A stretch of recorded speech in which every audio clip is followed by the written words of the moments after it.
Hello tout le monde, on se retrouve aujourd'hui vendredi 4 février pour la petite journalière, la dernière de la semaine. Comme vous pourrez le remarquer, ce matin, on a un BTC aux alentours des 38 000 $ avec une reprise de plus ou moins 1% sur les dernières 24 heures et une Bitcoin dominance un peu en dessous des 41%. Et pour ce matin, Crypto Fear and Greed qui tourne aux alentours des 20, donc toujours dans l'extrême peur. Nous avons également liquidé pour un peu plus de 42 millions de dollars au niveau du BTC sur les dernières 24 heures.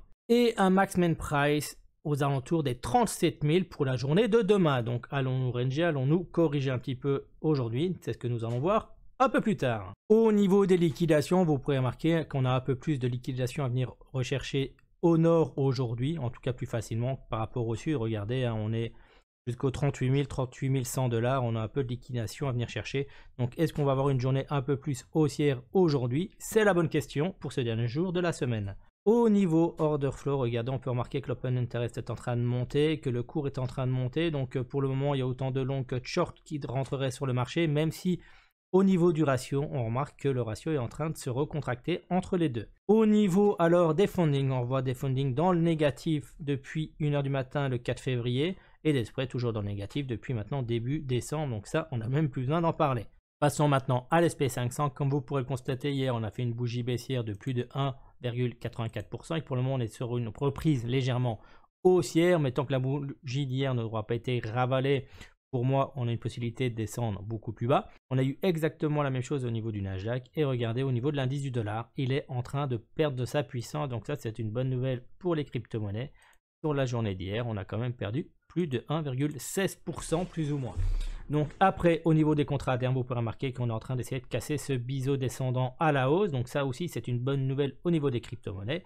Et qu'au niveau des spreads, nous sommes toujours dans le négatif partout. Aussi bien sur Binance, OKEx, FTX et Bybit ce matin. Passons maintenant sur mon graphe en 1 heure. Comme vous pourrez le constater sur la dernière heure, on est venu rechercher cette zone de rechargement sur la dernière tendance baissière au niveau du BTC. Donc est-ce qu'aujourd'hui on va continuer à venir combler ce creux dans les volumes profile, donc au moins venir rechercher les 38 300 $ plus ou moins, ou est-ce qu'on va retracer? C'est ce qu'on va voir de toute façon dans les prochaines heures, en sachant que regardez bien que pour le moment notre EMA 9 est plutôt ascendante par rapport à notre EMA 13 et assez écartée, et qu'on a ce voile ici qui est plutôt bullish au niveau 1 heure, donc un point positif au niveau du BTC pour ce dernier jour de la semaine. Passons maintenant sur mon graphe en 4 heures où on a ici ce canal haussier. Regardez, on est venu faire une deuxième touchette sur le bas de ce canal haussier. Et surtout, chose importante, regardez, c'est qu'on est en train de faire des points bas toujours plus haut. Donc c'est le troisième point bas. Et des points hauts pour le moment toujours plus haut. Regardez bien, ici, il est plus haut que le précédent. Donc pour le moment, on a une reprise haussière également au niveau 4 heures. Donc c'est une bonne nouvelle. Même si pour le moment, on a une EMA 13 qui est plutôt ascendante par rapport à notre EMA 9. Donc pour le moment, on a une tendance plutôt bearish au niveau 4 heures, même si regardez, on est en train de voir un changement de direction de notre EMA 9 et que les prochaines 4 heures, voire 8 heures, risquent d'être importantes pour voir si ce changement de momentum peut se créer en momentum haussier au niveau 4 heures également. Sur mon graphe 12 heures, on est toujours dans ce fameux biseau descendant et regardez, on est en train de venir faire un pullback dessus. C'est ce que je vous avais montré au début. Il y a quelques jours, j'ai fait ce tracement.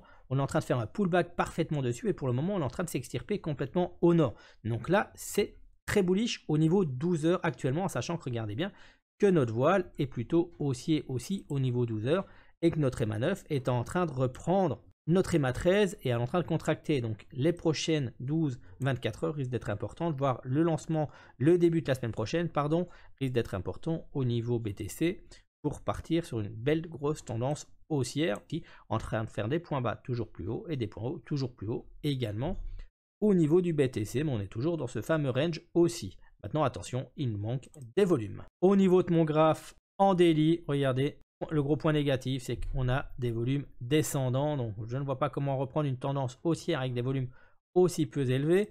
Mais on est en train de travailler encore une fois cette grosse résistance. Est-ce qu'on va pouvoir venir la franchir une bonne fois pour toutes, hein? Regardez, ça fait quand même maintenant depuis le 24 janvier qu'on essaye de venir la casser et qu'on n'y arrive pas.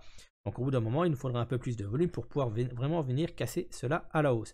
Alors, point positif, c'est qu'on fait des points bas toujours plus haut et des points hauts toujours plus haut. Maintenant, attention, si on vient casser ici, on repart globalement en tendance baissière au niveau du BTC, mais on peut aussi confirmer un beau W daily et surtout reprendre une belle tendance haussière, mais pour le moment, on est toujours sur une tendance bearish en daily par rapport en 4 heures et en 12 heures où le changement de momentum est en train de changer tout doucement. Sur mon deuxième graphe daily, on peut toujours remarquer qu'on a beaucoup plus de liquidation à venir chercher au nord qu'au sud, qu'on est toujours dans ce fameux range entre les 32 853 et les 38 856. On a beaucoup de mal à venir d'ailleurs franchir cette zone-ci.